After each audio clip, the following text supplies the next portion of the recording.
Welcome to Industry Vancouver, conversations about the residential real estate industry with Andrew Hasman and Jeff Bennett.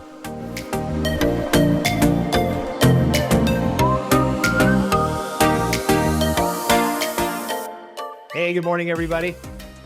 Jeff Bennett, good morning. And good morning to Karim Nanji from our office, esteemed guest today. Yes, an award-winning realtor, past finance director at a real estate investment firm. You worked at the city, you've developed some properties personally, as well as being on the acquisition side and marketing for multifamily projects for developers. Karim and I have actually co-listed and sold a number of properties together in the development land space. A super nice guy, extra competent, extra generous human being. Welcome, Karim. Thanks for having me, guys. It's exciting for me. Yeah, a wealth of knowledge that you're going to bring to the podcast today, which Jeff and I welcome. And you obviously bring an area of knowledge in the multiplex area and construction, which I think is a great add-on to today's podcast for our listeners. So enjoy. Jeff, take it away. But before we start, I do want to say one thing. You gave a shout out to the Blue Jays a couple of weeks ago. I'm giving a shout out to the Whitecaps, if anyone can see that. Oh, yeah, nice. Final on Saturday. And I think it's really exciting. We got two superstars, Messi versus Muller. It's going to be a great game. I'm a big soccer fan, and I think Vancouver needs a win. So it's great for our city. Awesome. Love it. Yeah. Good time for our standard disclaimers. We want to offer relevant, actionable information. That said, this is not investment advice, and we're better realtors than accountants, lawyers, and financial advisors. Full disclosure, we are all owners of Vancouver real estate. We like it when prices go up, and we make a fee when we help you.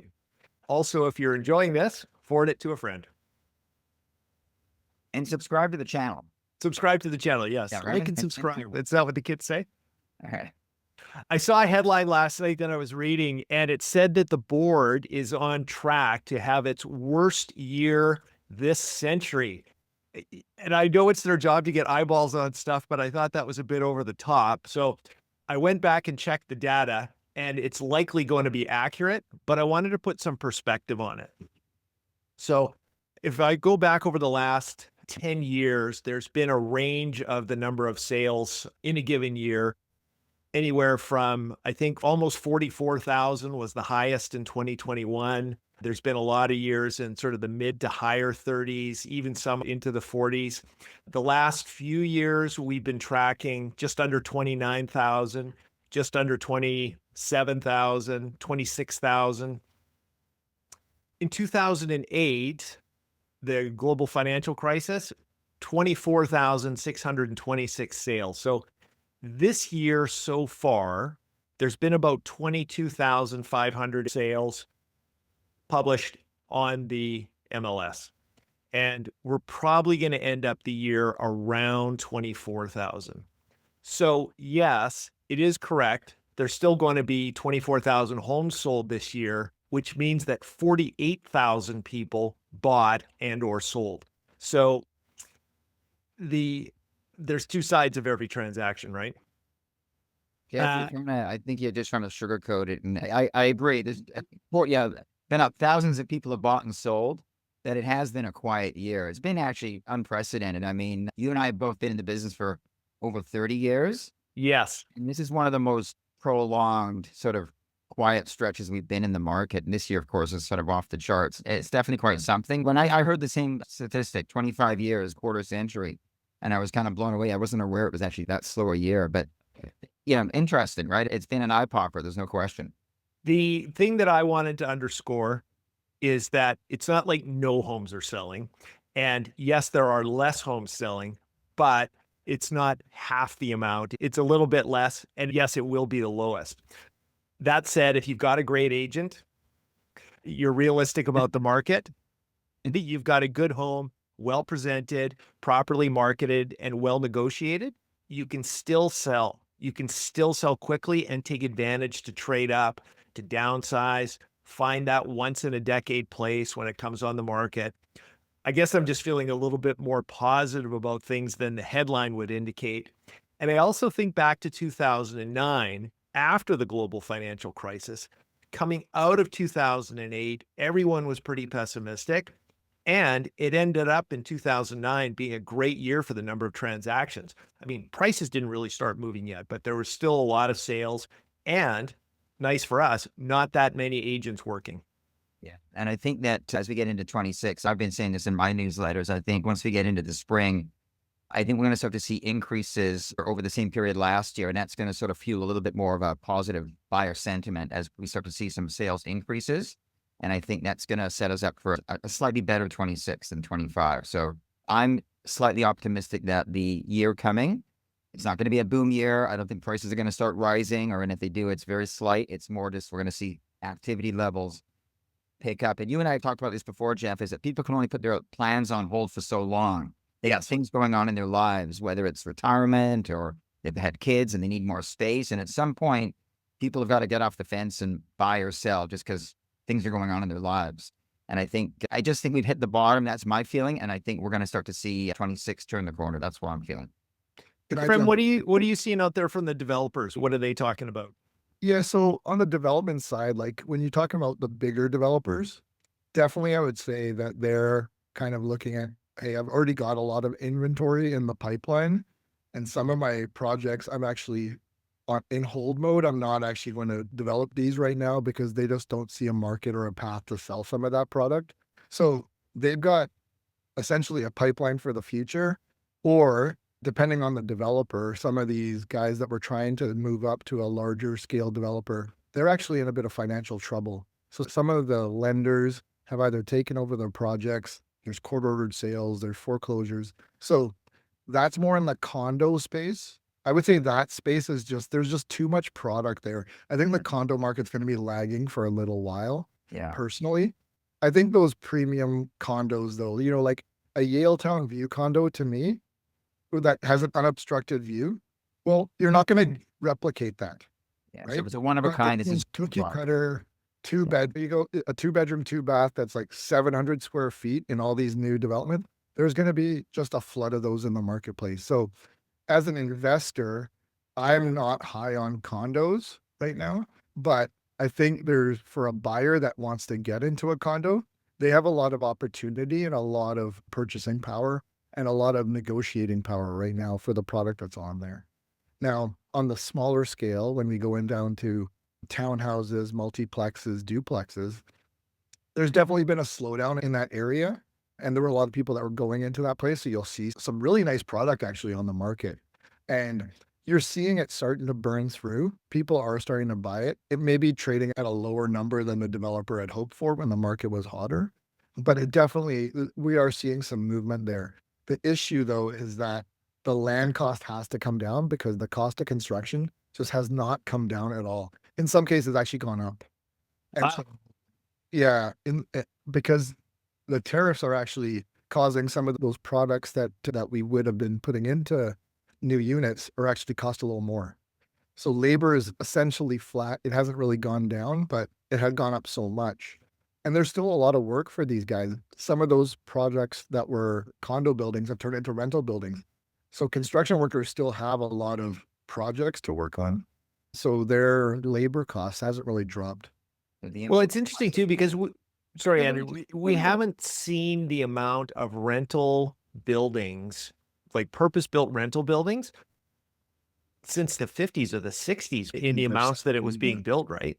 Yeah, There's exactly. a lot of that stuff coming on board, and they're all over the place. These 6-story and high-rise rental buildings, and you wonder who's going to go into those places. Are there enough renters out there to fill these places up? It's going to be quite interesting. I look at that building at the corner of Granville and West Broadway, where the Royal Bank was, that massive tower. It's all like, oh my God, where are all those people going to come from? That's just my feeling. Well, and then it's the only one, right? Cambie and 41st, same thing. There's a lot of these really large scale buildings, and some of them were actually condo projects that have been converted. Not those two in particular, but the fact is there's a lot of rental projects, and really it was just like, okay, we can't hold these. Hold the land costs are too high. You got to do something. Yeah. I think really on the flip side, on the rental market, we're seeing the rental rates have been dropping consistently month over month for over a year in general. And, when you see that, and immigration is zero, it's actually, I think it was a net negative last I looked in Metro Vancouver. And so there's a lot of people here. Rates are dropping. And then you couple that with the foreign student ban or reductions all across Metro, you're seeing huge reductions in rental. So the only way that you get out of that, and even for Canada's economy and population, aging population, we need immigration. But when the previous Liberal government was in power, they fully turned the tap on without any conscience, Yeah. and it was just too much. Yeah. Yeah. Or like we just couldn't handle it. Rates were going up. People were complaining. It was a bit too much. And I think they've completely turned the tap on because they're trying to figure out what's the right setting to have this kind of not impact people so much. And so that's the next lever. And I think, Andrew, that's to your point, you were talking about spring next year. And I'm like, really, it's when that tap starts turning on. Right now is actually a really amazing window for buyers to negotiate. I think so too. Yeah. It's a I total personally am opportunity. looking for product for myself, right? Because I'm like, hey, if I can get into something that works, this is the time. Because I think once that gauge starts hitting and the immigration tap gets turned back on, then we might be in a completely different market. Not saying it's going to blow up like it had, but something that's starting to look a lot more positive. If you got a 5-year time horizon or longer, I mean, why wouldn't you be out there really shopping carefully, but looking for some great value? Because in 5 years, you got to think that things will have slowly started to right themselves. Prices started to maybe slowly appreciate. And you look back and go, yeah, wow, 2026 was a great time to buy. There was total opportunity out there, right?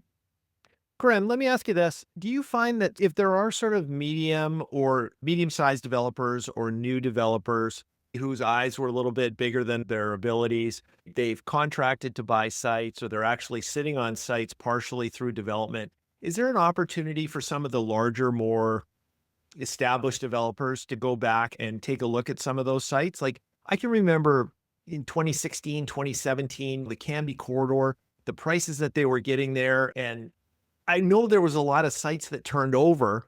I don't see them developed yet. And I just wonder, are they being held by people who can hold them? Or is that an opportunity for the larger developers to go in and say, hey, let's take a look at building this thing out? Yeah, the really large developers, and Jeff, you know some of them really well.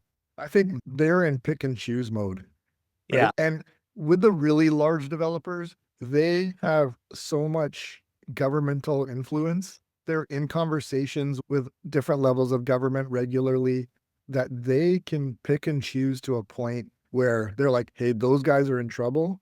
We'll come in, we'll save them. And what happens is lenders are coming directly to them and saying, hey, and like, do you want to come into partnership? And then really, do you want to just take this over? And do you want to be the builder on these things? So they have, I almost call them, they're insulated to a degree.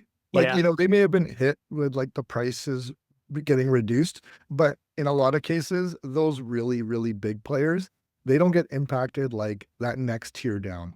That medium level developer or the guys that were trying to grow to a large, get into the upper echelon, Yeah. they're the ones that are really hurting. Like they're the ones that tried to take too big of a leap and the market kind of fell out from under them. And when we talk about Canby Corridor, like, we could talk about Oak Ridge and really as beautiful as it is, it was not tailored for a local market. Yeah. And so like when we talk about that and now with, foreign buyer ban, which I think I wasn't against at the time, or a foreign buyer tax, maybe the foreign buyer tax, okay, sure. But you put those all, you throw those all at people and they're on a 5 to 10 year development horizon and you change the market on them overnight. So Oak Ridge got changed overnight. They're like, we're not selling to locals for the most part. And now all of a sudden a foreign buyer can't buy here or they're Yeah. going to tax to death. Who's your market? Well, I really question as to what that's going to look like when it comes to completion next year. Like, how many of those units are pre-sold? And of the unsold units, who's going to buy them? Especially if foreign buyers are locked out, right? These are not priced at local levels for local people to afford, right? No. So it's going to be interesting to see, how many unsold units and how many people actually don't close, don't complete. Because many of those units were pre-sold years ago. I mean, I'm thinking 6, 7 years ago, maybe longer. I Well, remember when Andrew, right? Karim, when we were when our office was at Oak Ridge, where we're hopefully returning next year, they had the big sales center down there. I feel like for a year or two before the mall closed, 2017. and I mean, that was 2018. Yeah. I mean, Yeah. And how the market's changed. I mean, all the taxes, all the foreign buyer bans and this and that. yeah. And it's a completely different world today than it was 8 years ago on a macro and micro level. Everything's just changed, right? It's just a different world. Yeah. And Right. from a development perspective, when, you Yeah. know, especially Andrew, like the markets you work, like you work in the west side of Vancouver a lot, you do a lot of higher end product. That product is not always a local buyer. And so those areas that were heavily influenced either by new Canadians or foreign buyers, that market has really taken a much bigger hit than some of the other areas, right? No Like, question. I always said we sold our home, in 2016, 17.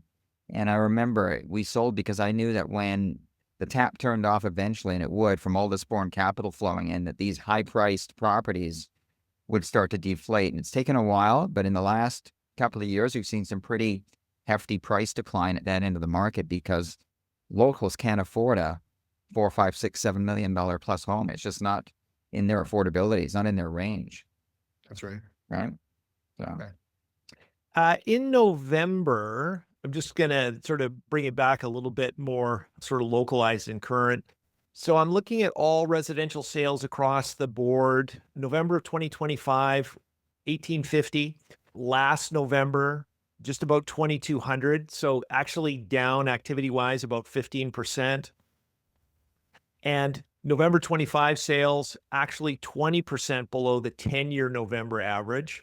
Prices, though, aren't down as much as the volume is down. I'm looking at uh, prices down benchmark for apartments, maybe down 5%. We're looking at townhouses down 4.4%. Houses are probably the biggest change. They're down, according to these stats, about 13%. So we definitely have seen some softening of prices. We've seen some softening in rental rates. We've seen an expansion of available inventory, and actually some pretty great places have come on the market. I know we've had a few buyers that have been out and they found literally once in a decade kind of properties, and they've been able to buy it without competition and negotiate great prices on them. And it's actually been, from the agent's point of view, it's been really positive market to work in. Are you guys finding the same kinds of things? Like, where are you seeing real opportunity right now? so for us, and I think you just nailed it, Jeff, is that a lot of our clients that we've sort of educated have realized the opportunity that does exist in the marketplace. We've been quite busy on the west side this year, and I just found that when you look at these averages, I think it's definitely more magnified on the west side, especially in the higher priced properties. There's been some tremendous downward shift in prices, 15, 20% in some cases on the higher priced properties. Mhm. A lot of these homes are vacant. The owners have gone back overseas. They're not living in them. So we've sold actually quite a few vacant homes that were been vacated. They're not here anymore.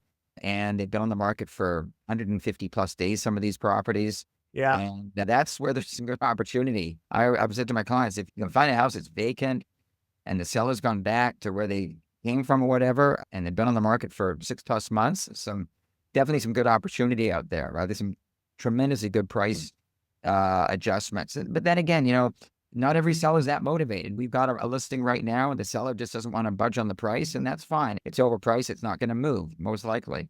So you got to find those sellers that want to be realistic and adjust in the current market to current market levels. So I think there's opportunity at all segments. Yes. Definitely great opportunity in the higher end of the market. I would say 3 million plus, tremendous value out there. Like if you can find a home and they're out there, this is the time to buy. That's my opinion. Yeah. Like if you're making a Yeah. trade up, like if you're selling your townhouse or your half duplex, I mean, that market is actually still very stable and very strong. And if you're Yeah. trading that up to a house at the higher price points of whatever market you're in, Karim, would you say that's probably true for you? 100% what Andrew's saying, like in that the higher price market, but definitely the trade up. It's there. What I always tell people is don't worry about the price I'm telling you. Let's look at what you want to buy. And the spread is actually better. Yes. That's why it's a buyer's market. Honestly, that word differential is the key. What's that differential now versus a year ago? And that's compelling today, right? And so that if that spread is more positive, it's actually the time is right now to act. And you might even be able to negotiate terms where you might say subject to sale. Oh, geez. Right. Yes, Karim. You're in the complete clear. There's no risk on any side. You might lose the deal, or maybe someone else comes and bids on it if there's a shotgun clause. But that's really the only, you're free and clear. So I find I'm writing more subject to deals lately. I'm seeing a lot more subject to deals. I'm seeing longer closes.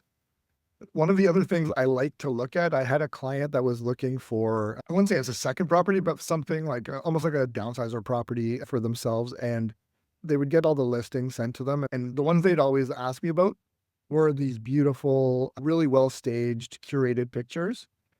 And I would go back through their list and I'd say, what about these ones? Because they meet all your criteria. And they would say, oh, the pictures are ugly. And I'm like, it's tenant occupied. There's the opportunity. Either they're showing you vacant shots from before the tenant, or it's in disarray, it's messy or whatever. I'm like, that is if you're an opportunistic, those are the ones we want to look at. Because look at the view, look at this, look at that building. The tenant's not going to keep it staged for whatever. So I'm like, you got to look past some of that stuff. I think there's a lot of opportunity there, even in some of the houses, because these really beautiful homes had to be occupied so they don't against empty homes tax. There's opportunity in some of those listings that don't look that great, but are actually great.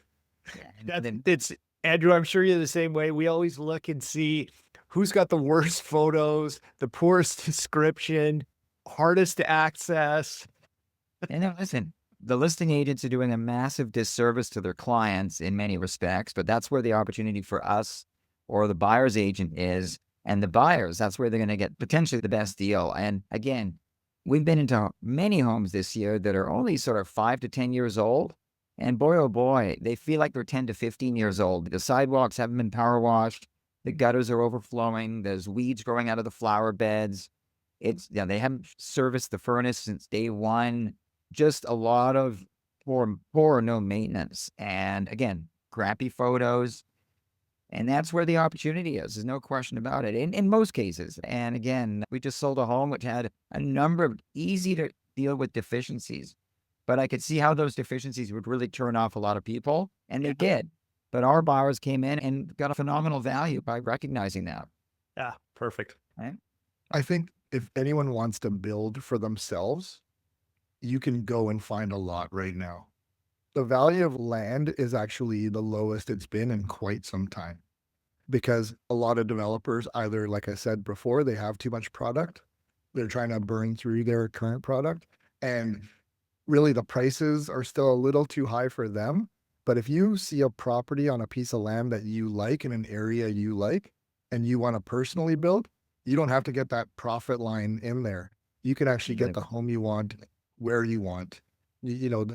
There won't be another time like this for a little while, I don't think. And I've noticed, and Jeff and I have spoken about this before, a lot of the older homes on the west side, say 1920s, 30s, 40s, even 50s, tired old houses that would be typically, redevelopment plays, land value properties, they are just sitting on the market, even at adjusted prices. And like the 50-foot lot houses that are old, ready for redevelopment, that were priced, 3.6 to 4 million, are now down at 3 to 3.3, and many are not selling at that level. But you can see how that market's really gone in the wrong direction. The builders are all just waiting. They're looking to scoop up phenomenal deals. Otherwise, they're not buying because they need to get it at the right price to keep the profit margin, right? And more so, it's like one of the big questions I ask people, because they'll look at some of those lots, right, Andrew, and they're like, hey, this is a great deal. Look at what this would have sold for. And the thing I ask them, I go, who's the buyer? Yes. Is there a buyer on the other side? Like, yes, you can build this. Who's your buyer? And a lot of times there is no buyer, or that buyer pool is so tiny that it's like, it's too risky, And even though it looks like a great play. And the buyers tend to be fairly sophisticated if they're builders. They know how to crunch the numbers, and they know what they need to do in order to turn a profit. And they've also got to take on the risk of building 2 years later, hoping the market's going to be in their favor. So they're going to build in enough, margin there to make it work. So they're looking for really good deals. Otherwise, they're not buying. So that buyer pool, like you said, really, really thin. And the ones that are going to buy are looking for a tremendously good deal. Otherwise, it doesn't make sense for them to take on the risk. Absolutely. Right. There's not many developers, Karim, out there, are there, that'll pay more for more risk, right? Yeah, right. Like, why would that make any sense? I had this challenge, and I'm guessing you guys did too. People with great properties, maybe a tired old house that was okay, but probably a redevelopment play, like great for living in their current situation. But they thought it was worth so much more because now you could do a multiplex. And the reality of the market is you can pretty much do a multiplex everywhere. Yeah. So that there is no yeah. value jump. There is no value jump from doing a multiplex or being able to do a duplex. And for those few properties that you can only build a single family home, there is a value reduction though. Yeah. So it's not like it's gone up in value. It's stayed more flat or down a little bit, but the ones that are more limited they go down even further. It's so Karim, funny. You know what, Karim? It's so true. And I can remember when the first conversations were being had about the multiplex, and, clients were calling me and they're saying, oh, what does this mean? And I said, well, more density doesn't usually mean lower prices. But I failed to take into account that when it's all the properties, there's no net effect. And what it does is if there's a few that don't have the ability to do it, instead of all the other ones going at a premium, what ends up happening is the outlier then goes at a discount. And then what about the properties where you can't build a multiplex? So you're only stuck building out single family and your FSR now is down at 0.6. Right. So you're actually in a worse position, right? Under the new zoning, under the R1-1 zoning, 0.6 only allows you to build a 0.6 size house. That's got to have a negative impact on the outcome. And I've had conversations with the city about this because I'm like, there are some properties that don't have a lane, right? So the old zoning was it's 0.7 for the house. And if you did a laneway house, it was 0.16. So 86% of the lot have 86 FSR. So what they decided to do was go to 0.6, but they wanted the laneway houses to be larger. Right. And speaking of the city, the planning department, the way they think about it, they think of everything as a 33-foot lot, right? So they're like, oh, on a 4,000 square foot lot, at 25, that's 1,000 square foot laneway house. Great. That's, we could put a family in there. It might be, we'll be able to squeeze in 3 bedrooms, right? So that's how they're thinking. But on a 5,000 or on a 6,000 square foot lot, well, that's a bigger property. The house is good. And really what's happening is those smaller lots, you're eliminating what was the most affordable rental in Vancouver, which was the basement suite. People are just saying, well, now I'm going to just build the house will all be mine and not have a basement suite because the house is smaller. Because on a 4,000 square foot lot, that's a 2,400 square foot house. Yeah. Yeah. Right. And a lot of people don't want laneway houses, right? Depending on where you are situated on the block, right? It actually might be a hassle to have a laneway house. Some people might, hey, we have multiple electric vehicles, right? We have 2 electric cars, right? So what does that mean? And so what I was saying to the city was go maximum 0.7. And for everything they do, if they want a 20% laneway house, then they can go down to 0.65.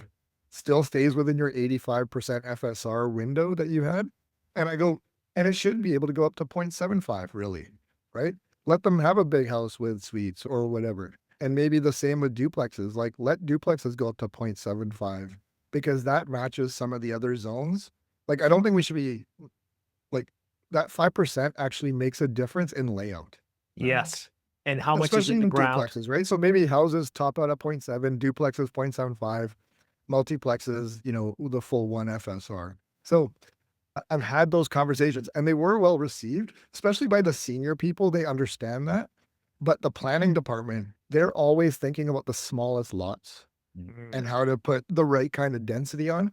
But there's a lot of lots that I see that don't have lanes or don't fit that traditional architecture. It's like, well, that house now they can only build, they're not wide enough for a duplex. Yeah. So Right. they don't have a back lane. So you're building an 1,800 square foot house on that lot. Yeah. So they've been negatively 1,800 is impacted. just not enough space for what we need. So move on. And those lots are just sitting. And then also on the flip side of it, there's 9,000 square foot lots on the west side that have no back lane. And so it's like, what are you going to build there? You're going to build a giant duplex? And just for our listeners, can you just quickly explain FSR, floor space ratio, and what that means? Yeah, so floor space ratio, it's set by the municipality, and some call it floor area, FAR or FSR. We typically say FSR in Vancouver. And what it is you take the lot size and you multiply it by the FSR. So when Andrew was saying, it used to be 60% for, or currently is 60% for houses in Vancouver. It used to be 70%. So on a 4,000 square foot lot, for instance, you used to be able to get times 70%, you used to get a 2,800 square foot house over multiple levels. Now on a 4,000 square foot lot, you would times it by 60% to get to 2,400. So you're only allowed to build a 2,400 square foot house. And so it's 400 square feet smaller.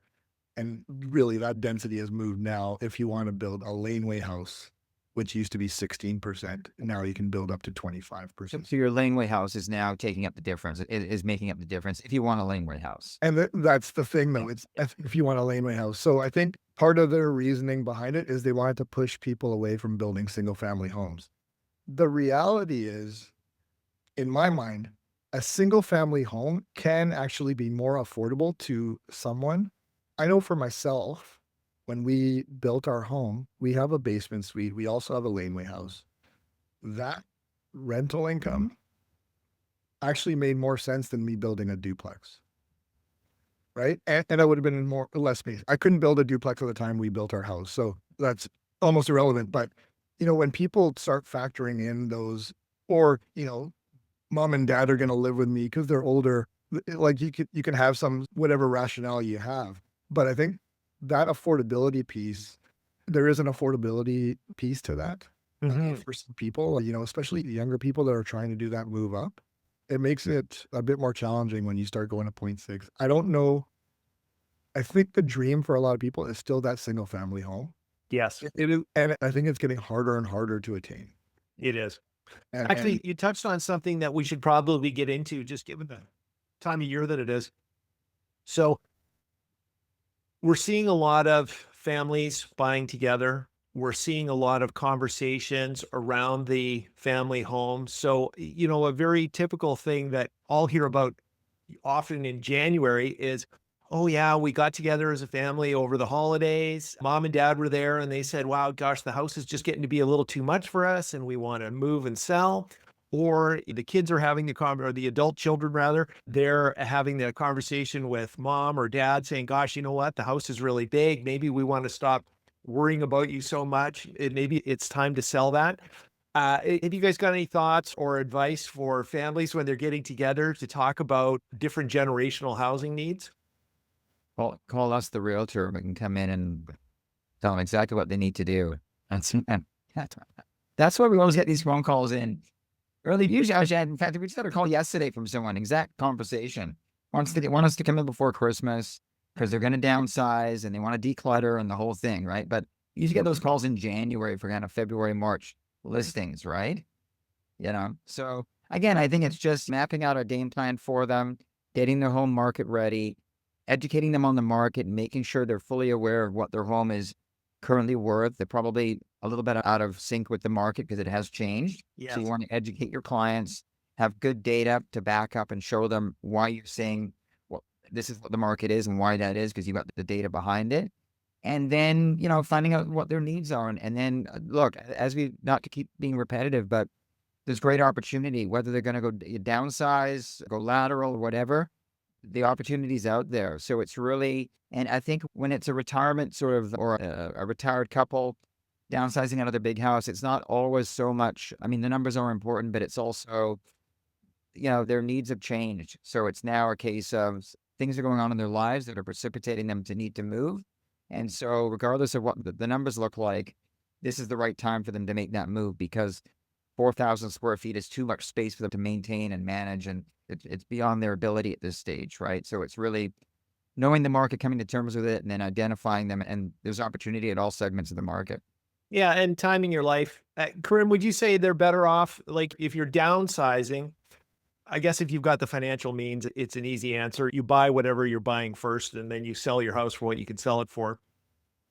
But if you're in that position where, you're going to be using the proceeds of your home to fund your retirement as well as buy the next place, to me, it's always made more sense to sell first, even if that's a bit precarious for not knowing exactly where you want to go. What are your thoughts on that? Yeah, I definitely like to tailor depending on the situation. But I think in general, typically selling first is better. I'm in one of those right now. Mom wants to sell. She's got the big house. She's by herself now. Wants to move closer to her son, but also still have her independence. So not be in his home, right? But if she's a block away, that would be ideal, you know? And so I definitely think the goal is to sell first because then they know exactly what they have. In other cases, it's, we used to see that thing, especially in Dunbar, Andrew, like, where you saw people selling those family homes. They're like, oh, okay, here's a bunch of money for you, 2 kids. Go buy your homes in Main Street, right? Yeah. And I'm gonna downsize into this and be nearby you guys and be close to the grandkids and all those things. So I don't think the market's like that anymore. But I still think in general, selling first, just so you know what you have and where you can go, and typically doing a longer completion just so you can get rid of all that stuff. Stuff tends to accumulate in those homes, I find. It's a lot less stressful selling, knowing your dates, and then going shopping for a home. And we'll tell a lot of our clients, educate yourself on the market first. Go out and look at some open houses, get a feel for what's out there. Go look at some of the projects that might be of interest to you because maybe you're going into a condo or a retirement home or this and that. Do your homework first so that when you're ready to list your home, you're confident that there's going to be something out there. You've seen it or you've seen a few of them. And so you know that selling first is going to be okay because there's a high probability within the next 6 weeks after selling, 2 or 3 opportunities are going to pop up because you've already seen them pop up and sell. Like they're out there, right? So being educated before you list is a great way to sort of satisfy that concern of, oh, well, if I sell, where am I going to go? I don't know what's out there. So you want to do the homework first. And for a lot of our elderly clients, their kids will take them out, give them some help sort of educating them. And we'll do the same thing as well. But information is power. The more information you have, the easier it's going to be to make that transition because a lot of these people have been in their homes 45 years and they've got 45 years of stuff in the basement. Yeah. The basements are like museums. It's fantastic, right? You can find an old Zenith TV set from 1961 down there. Beautiful piece of art, right? Absolutely. Yeah.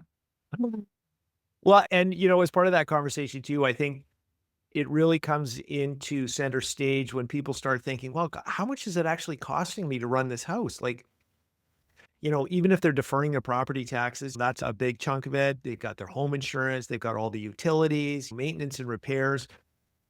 And everybody says, oh, I haven't really done anything to my house for 5 or 10 years or whatever. Well, that's deferred maintenance then that somebody else is going to have to pick up. But if you think back to how much it actually costs to keep a home running and to do all these things, a lot of times it's not sort of a choice. It's almost a necessity that you need to downsize and take some of those things off. So I think whenever you're meeting with your folks or you're talking to your adult children about what it is that you want to do, I think to take into consideration all these things. I mean, we know more often than not, the biggest part of that equation is getting the home sold. But and again, depending on what your circumstances are. So Karim, your point, you kind of tailor to each one. If you're looking for that sort of one of a kind, once in a decade kind of apartment or townhouse or whatever it is you want to move into, you've really got to be prepared for it when it comes on the market so that you can get your home sold. And if you're looking for something that's a little bit more, I don't want to say commonly occurring, but commonly occurring, that there's always a lot of availability, a 2-bedroom, 2-bath condo in a concrete tower somewhere or a wood frame. There's always lots of those to choose from, right? So it's just a matter of picking the best one. But if you can have all that information and if you need it, certainly come to us. We're happy to provide it for you if you want to start that conversation. And it doesn't need to happen all in one fell swoop. I can think of a lot of times where we've had a preliminary meeting with the family and 5 years later, 10 years later, 20 years later, we actually do something. But when it came time to do it, everybody was very comfortable with what was happening because they'd done their homework in advance. They'd started to make preparations for getting the home sold and just sort of working it from there.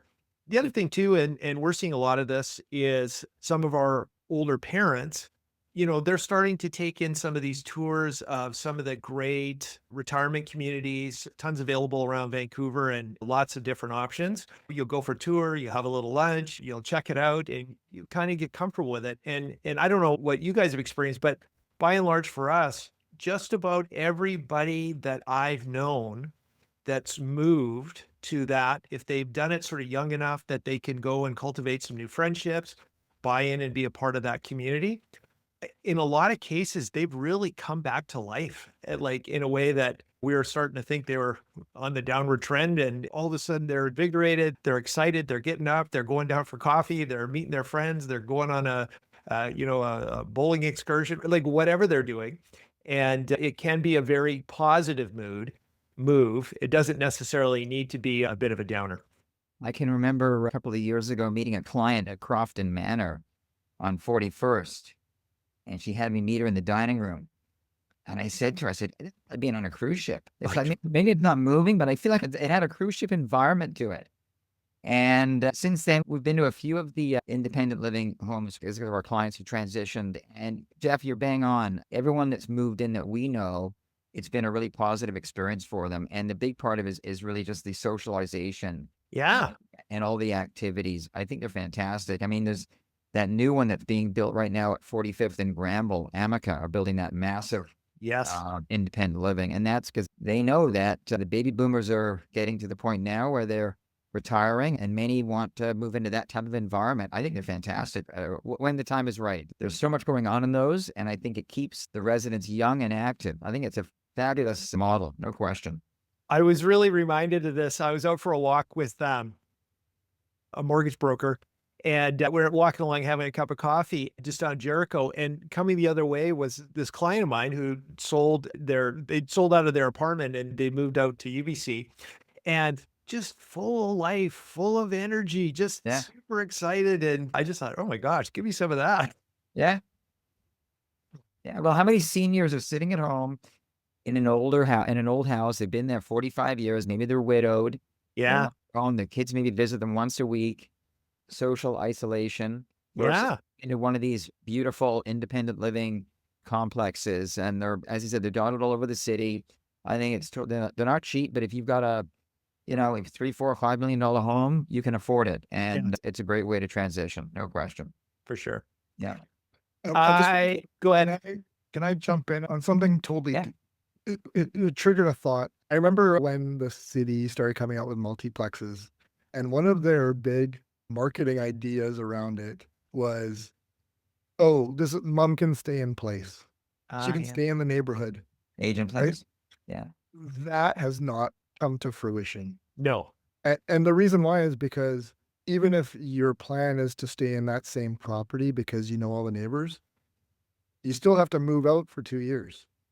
Yeah. Go through that process of taking out all the Zenith TVs in the basement, Andrew, and everything else. It's like, it feels like the work is done.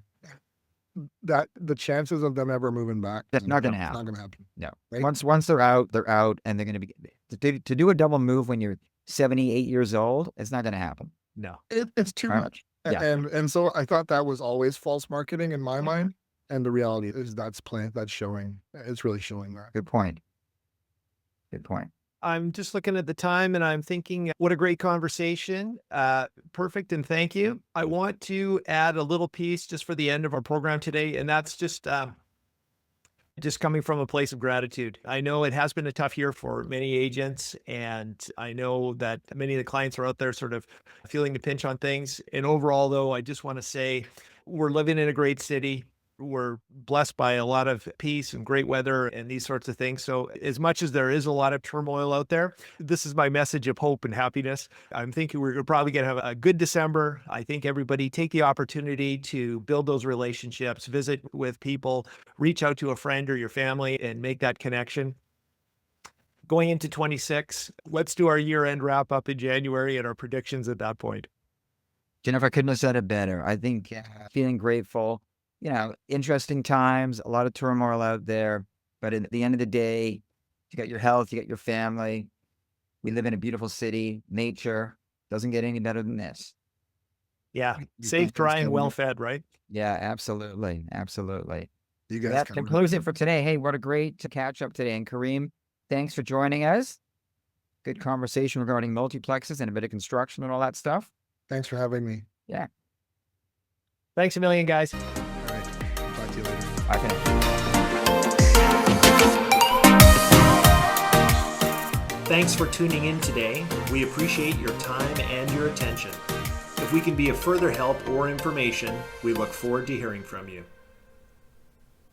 We respectfully acknowledge that we live, work, and play on the traditional territories of the Coast Salish people, including the Musqueam, Squamish, and Tsleil-Waututh nations.